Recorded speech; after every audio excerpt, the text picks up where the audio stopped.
আসসালামু আলাইকুম। কী অবস্থা সবার, কেমন আছেন? আশা করি ভালো আছেন। আলহামদুলিল্লাহ আমিও ভালো আছি। সো ইদানিং অনেক ব্লু পেপার পাচ্ছে এবং অনেকে ফ্লাই করতেছে। সো যারা ব্লু পেপার পাচ্ছে, ব্লু পেপার পাওয়ার পরে কী করতে হবে অনেকেরই জানা নেই। সো প্রথমে আসি দুইটা ডকুমেন্টস রেডি করতে হবে।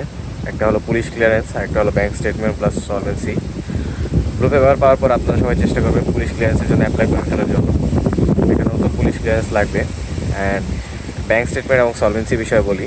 ব্যাঙ্ক স্টেটমেন্ট হলো ব্যাংকে আপনি 50 থেকে 60 হাজার টাকা রেখে আপনি সেটা স্টেটমেন্ট নিয়ে আসেন, 1 মাস 3 মাস যতদিনের পসিবল হয় নিয়ে আসেন। এখানে কোনো ট্রানজ্যাকশন ম্যাটার করে না, এখানে কোনো কিছুই ম্যাটার করে না। জাস্ট আপনার একটা অ্যাকাউন্ট আছে, আপনার কাছে একটা স্টেটমেন্ট আছে, আপনার ফাইনাল ব্যালেন্স আছে, সেটাই ম্যাটার করে। এবং টাকাটা আপনি স্টেটমেন্ট তোলার পরেও সাথে সাথে তুলে ফেলতে পারেন, কোনো সমস্যা নেই। এরপরে আসে শপিং। আপনার আস্তে ধীরে শপিং শুরু করে দেন ব্লু পেপার পাওয়ার পরে। ঠান্ডা এবং গরম উভয় জিনিসই নিয়ে আসবেন। এরকম না যে আপনি এখন গরম পড়বে সামনে শুধু গরমের জিনিস আনতেছেন, না, 3-4 মাস পরে আবার ঠান্ডা পড়বে। সো আপনার তখন আবার ঠান্ডার কাপড় লাগবে। আর সাইপ্রাসে কাপড় চোপড়ের অনেক দাম, সো সবাই কাপড়ের উপরে একটু প্রাধান্য দিবেন। কাপড় এবং ইলেকট্রনিক্স এই জিনিসগুলো আপনার যেই প্রয়োজনীয় জিনিস আছে, আমি কমেন্ট বক্সে একটা শপিং লিস্ট, একটা সাজেশন দিয়ে দিব, সেখান থেকে আপনারা চাইলে নিতে পারেন। অথবা আপনারা আপনাদের পরিচিত কেউ থাকলে তাদের থ্রু থেকেও আপনারা সাজেশনস নিতে পারেন যে কী কী আনলে ভালো হয়। এবং শপিংয়ের ক্ষেত্রে আরেকটা মশলাও আনবেন। চাল, ডাল, আলু, পেঁয়াজ এগুলো আনার কোনো মানে হয় না। তেল এগুলো এখানেই পাওয়া যায়, সো আপনারা এগুলো চেষ্টা করবেন অ্যাভয়েড করার জন্য। এরপরে আসি ইউরো। ইউরো কেনার ক্ষেত্রে ব্যাংক থেকে ইউরো নর্মালি দেয় না, বাট কারো যদি পরিচিত কোনো সোর্স থেকে থাকে তাহলে আপনারা ইউরো কিনতে পারবেন ওখান থেকে। বাট নর্মালি সবাইকে এক্সচেঞ্জ শপগুলো থেকেই কিনতে হয়। যারা আসবেন, টিউশন ফিস যদি কারো বাকি থাকে সেটা সহ, মানে সেটা বাদে আরও 2,000 ইউরো। ফর এক্সাম্পল, কারো টিউশন ফিস 1,000 ইউরো বাকি, সে 2,000 প্লাস 1,000 টোটাল 3,000 ইউরো নিয়ে আসবেন। কারণ জব ক্রাইসিস প্লাস আপনাকে 6 মাস সার্ভাইভ করতে হবে। আসার পরে 1,000 টাকা আপনার ব্যাংকে চলে যাবে, 1,000 বা 850। বিভিন্ন পারপাসে প্রথম মাসে 400-500 ইউরো খরচ হয়ে যায়। সো 2,000 টাকা আনাটা সেফ, এর কমে কেউ আনেন না। যদি টাকা কম থাকে লাগলে 1 মাস পরে আসেন, টাকা ম্যানেজ করে আসেন এনি হাউ। সাইপ্রাসে আসার পরে আবার 1 মাস পরে টাকা আনার থেকে ভালো একবারে টাকাটা নিয়ে আসা। দেন বাসা খোঁজা। বাসা আপনার ইউনিভার্সিটি যে এরিয়াতে সেই এরিয়াতে নিতে পারেন, অথবা চেষ্টা করবেন যে এরিয়াতে আপনার পরিচিত লোকজন আছে সেই এরিয়াতে নেওয়ার জন্য। তাহলে হয়তো আপনি জবের ক্ষেত্রে একটা বেনিফিট পেতে পারেন যে তারা আপনাকে রেফারেন্স দিয়ে হেল্প করবে। ফ্লাই করা মিনিমাম 1 থেকে 1.5 মাস আগে বাসা খোঁজা শুরু করবেন। এরপরে আসি ফ্লাইট। ফ্লাইটের ক্ষেত্রে কাতার এয়ারওয়েজ আছে, ইজিপ্ট এয়ারওয়েজ আছে এবং গালফ এয়ারওয়েজ আছে। সো কাতার বাদে বাকি দুইটাতে ওকিরো বোর্ড করা লাগে। ওকিরো বোর্ডটা আপনার এজেন্সি করে দিবে, হয় ট্রাভেল এজেন্সি অথবা আপনি যে এজেন্সি থ্রু। সো টিকিট যেটাতেই কাটবেন, যদি কাতার ছাড়া অন্য কোনোটায় কাটেন তাহলে চেষ্টা করবেন যে আপনার এজেন্সির সাথে কথা বলে নেওয়ার জন্য যে তারা আপনাকে ওকিরো বোর্ড করে দিতে পারবে কি না। দেন আসি যে কাতারে যারা কাটবেন, যাদের এজ 30+, তারা চেষ্টা করবেন কাতারে না কাটার জন্য। কারণ আপনার এজ যদি 30+ হয়, আপনি কাতারের স্টুডেন্ট ক্লাবের অ্যাকাউন্ট খুলতে পারবেন না। সো সেই ক্ষেত্রে আপনার দেখা যাবে আপনার স্টুডেন্ট ক্লাবের অ্যাকাউন্ট খুলতে না পারার কারণে আপনার 10 কেজি কম নিতে হচ্ছে। দেখা যাবে 20 কেজি বা 25 কেজি মালের অ্যাক্সেস পাবেন চেক ইনে, আর 7 কেজি পাবেন আপনি কেবিন লাগবে। সো এটা অনেক কম হয়ে যায় আমার মনে হয়। এই ক্ষেত্রে আপনারা গালফে কাটতে পারেন বা ইজিপ্টে কাটতে পারেন।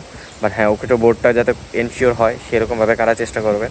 আর যদি এজেন্সি ওকিটো বোর্ড এনশিওর করতে না পারে, তখন আনফর্চুনেটলি কিছুই করার নেই, কাতারেই কাটতে হবে। কারণ লাগেজটা একটা খুবই বড় প্রয়োজনীয় জিনিস। আরেকটা ইম্পর্টেন্ট জিনিস হলো ট্যাক্সি। সো আমি অনেকে দেখলাম যে অনেকে আসার পরে সাজেশন করে যে আপনারা আসার পরে বাস দিয়ে আনেন। বাট এটা আমার জাস্ট একটা পার্সোনাল অপিনিয়ন যে একটা লম্বা একটা জার্নি করে আসার পরে কেউ ট্যাক্সি ছাড়া আসাটা, এটা কতটুকু যৌক্তিক আমি বুঝি না। যে তাদের কাছে লাগেজ থাকে, তারা এক্সস্টেড থাকে, মোরওভার তাদের সিম থাকে না, নেটওয়ার্ক অ্যাক্সেস থাকে না, তারা নতুন একটা শহর। হ্যাঁ, সেটা আলাদা হিসাব যে আপনাকে যদি কেউ গিয়ে রিসিভ করে আনে, আপনার যদি ডকুমেন্টসগুলো, আপনার লাগেজগুলো সে ক্যারি করার জন্য হেল্প করে, তখন আপনি নিতে পারেন। বাট আমি পার্সোনালি সাজেস্ট করি ট্যাক্সি। সো এখানে অনেক বাঙালি, শ্রীলঙ্কান, পাকিস্তানি ট্যাক্সি ড্রাইভার্স আছে। আসার আগে যারা পুরান স্টুডেন্টস আছে এদের সাথে কথা বলেন, কথা বলে খোঁজ নিয়ে দেখেন যে ট্যাক্সি ভাড়া কত পড়ে। নর্মালি আপনি যদি শেয়ারিং করে আসতে পারেন আপনার খরচ আরও কম পড়ে যায়। সো এগুলোই যে হ্যাসেল যতটুকু কমানো যায় আর কি, আগে থেকে যদি এইসব প্রিপারেশনগুলো নিয়ে রাখেন আপনি ব্লু পাওয়ার পরে। এবং ট্যাক্সিটা আপনি ঠিক করবেন হয়তো ফ্লাই করার 1-2 দিন আগে আপনি খোঁজ লাগাবেন। অথবা অনেকের যদি এরকম থাকে যে ফ্লাইট ক্যান্সেলও হতে পারে, ক্যান্সেল হলে তো সমস্যা নেই, ক্যান্সেল হলে জানাই দিবেন, তখন তার আপনাকে কোনো কজ দিতে হবে না। বাট হ্যাঁ, ফ্লাইটে উঠে পড়ার পরে আপনি খুঁজতে পারেন, সেটাও কোনো সমস্যা নাই যে তানজানিয়া আসার পর ট্যাক্সি অ্যাভেলেবল, ট্যাক্সি পাওয়া যায়, পাকিস্তানিদের ট্যাক্সি আছে। বাট আপনি যদি এই দেশে আসার পর ট্যাক্সি বুক করতে চান, দেখা যাবে আপনার ডাবল কস্ট হবে। বাঙালি পাকিস্তানিরা যে এইরকম কস্ট রাখে, এর থেকে এই দেশের সিপিওর যারা আছে তারা ট্যাক্সির ভাড়াটা অনেক বেশি রাখে। আর বাস দিয়ে নতুন এরিয়াতে আমি কাউকে রেকমেন্ড করবো না। তো yeah, that's it, thanks for watching. আচ্ছা, একটা জিনিস অ্যাড করতে ভুলে গেছিলাম, ব্যাংক অ্যাপয়েন্টমেন্ট। নতুন বর্তমানে যারা আসতেছে তাদের ব্যাংক নিয়ে একটা প্যারা খেতে হচ্ছে যে ব্যাংকের অ্যাপয়েন্টমেন্ট পাচ্ছে না, 2 মাস 3 মাস লেগে যাচ্ছে। সো তাদের ক্ষেত্রে করণীয় হলো এখানে দুটো জিনিস, একটা হলো ইউরো ব্যাংক, একটা হলো ব্যাংক অফ সাইপ্রাস। ইউরো ব্যাংকে অ্যাকাউন্ট ওপেন করতে অ্যাকাউন্ট ওপেনিংয়ের জন্য আপনার অ্যাপয়েন্টমেন্ট লাগবে, বাট ব্যাংক অফ সাইপ্রাসে অ্যাকাউন্ট ওপেন করতে কোনো অ্যাকাউন্ট লাগবে না। বাট ইউরো ব্যাংকে অ্যাকাউন্ট ওপেন করাটা একটু ইজি, আর ব্যাংক অফ সাইপ্রাসে ওপেন করাটাও ইজি, ওখানে আরও ফাস্ট হয়। বাট জিনিস হলো ওখানে যে হাউস এগ্রিমেন্টটা লাগবে, সেই হাউস এগ্রিমেন্টে আপনার 2 জন উইটনেসের সাইন প্রয়োজন। সো দেখা যায় যে অনেক ক্ষেত্রেই 2 জন উইটনেসের সাইন হাউস এগ্রিমেন্টে থাকে না বা ম্যানেজ করা পসিবল হয় না।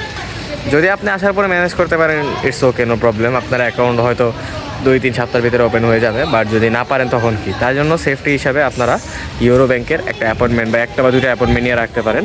সো কীভাবে অ্যাপয়েন্টমেন্ট নিতে হয় সেটা আমি দেখাই দিব। আপনারা যখন ব্লু পেপার পাবেন তখন একটা রোড ম্যাপ করে নেবেন যে 1 মাস পর বা 1.5 মাস পর আমি ফ্লাই করব। সো ফ্লাইটের ডেট থেকে আপনারা চেষ্টা করবেন 15 দিন বা 1 মাস পরে আপনারা একটা ব্যাংকের অ্যাপয়েন্টমেন্ট নেওয়ার জন্য, যেটা আপনাদের পক্ষে খুবই হেল্পফুল হবে আশা করি, এবং আপনাদের তাহলে আর কোনো ব্যাংকের অ্যাপয়েন্টমেন্ট কিনা লাগবে না যদি আপনারা ব্যাংক অফ সাইপ্রাসের জন্য হাউস এগ্রিমেন্ট ম্যানেজ করতে না পারেন।